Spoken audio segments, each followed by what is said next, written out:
رب اشرح لي صدري ويسر لي أمري واحلل عقدة من لساني يفقهوا قولي رب زدني علما اللهم فقهنا في الدين۔ آج ہم سورہ بقرہ کی آیت نمبر 217 پڑھیں گے انشاءاللہ۔ بسم اللہ الرحمن الرحیم۔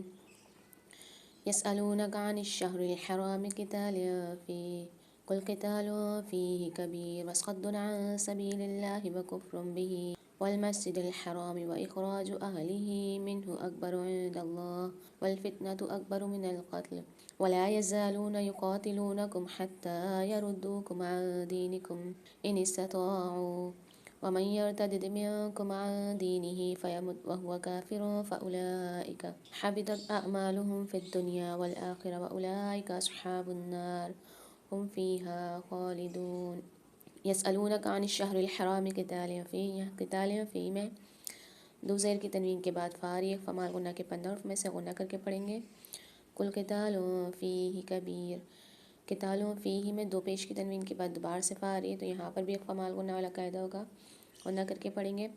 وصد، یہاں دو پیش کی تنوین کے بعد عین آ رہا ہے تو یہاں پر اظہار ہلکی والا قاعدہ ہوگا، غنہ نہیں کریں گے، ٹھیک ہے۔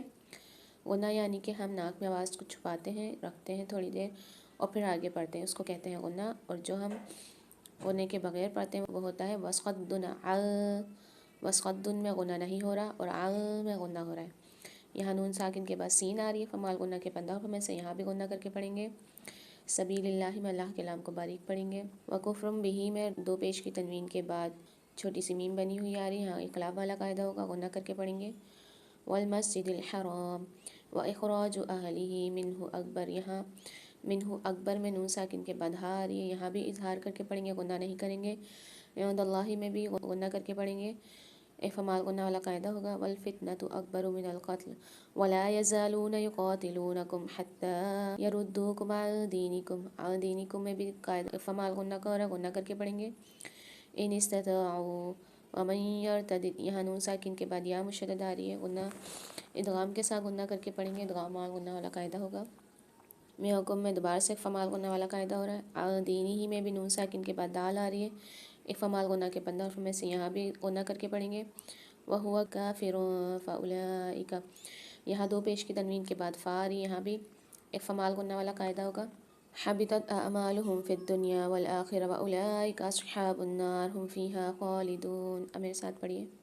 يسألونك عن الشهر الحرام قتال فيه قل قتال فيه كبير وصد عن سبيل الله وكفر به والمسجد الحرام وإخراج أهله منه أكبر عند الله والفتنة أكبر من القتل ولا يزالون يقاتلونكم حتى يردوكم عن دينكم إن استطاعوا ومن يرتد منكم عن دينه فيمت وهو كافر فأولئك حبطت أعمالهم في الدنيا والآخرة وأولئك أصحاب النار هم فيها خالدون۔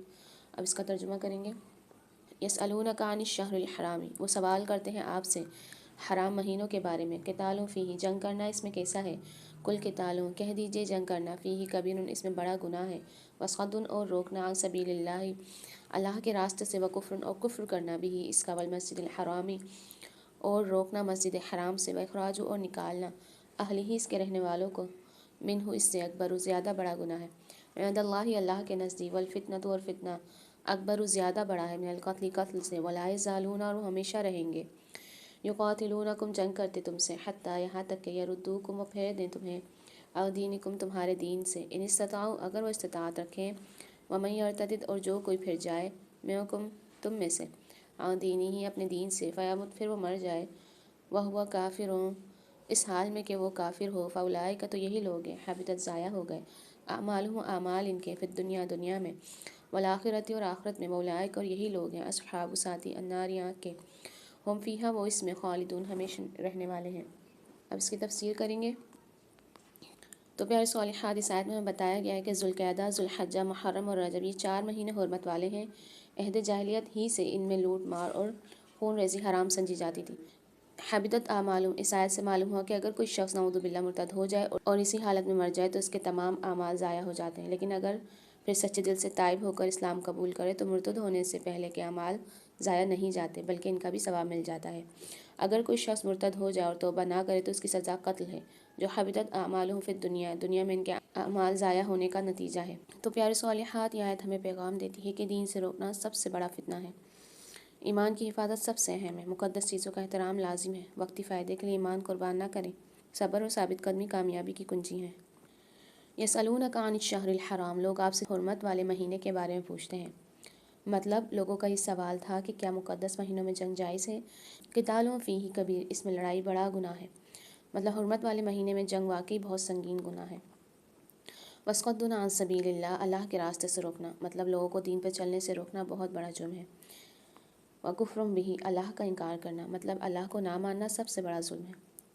والمسجد الحرام، مسجد حرام کا احترام پامال کرنا، مطلب مقدس مقامات کی بے حرمتی بہت بڑا گناہ ہے۔ واخراج اہلہ من، وہاں کے رہنے والوں کو نکال دینا، مطلب مکہ والوں کو ان کے گھروں سے نکالنا ظلم عظیم تھا۔ والفتنۃ اکبر من القتل، فتنہ قتل سے بھی بڑا ہے، مطلب دین سے ہٹانے کی کوشش قتل سے زیادہ خطرناک ہے۔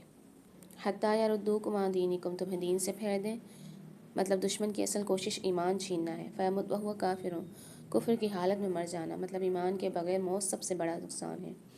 حبطت اعمالہم، اعمال ضائع ہو گئے، مطلب نیکیاں بھی ایمان کے بغیر قبول نہیں ہوتی۔ اولئک اصحاب النار، وہ جہنم والے ہیں، مطلب ایمان چھوڑنے کا انجام بہت سخت ہے۔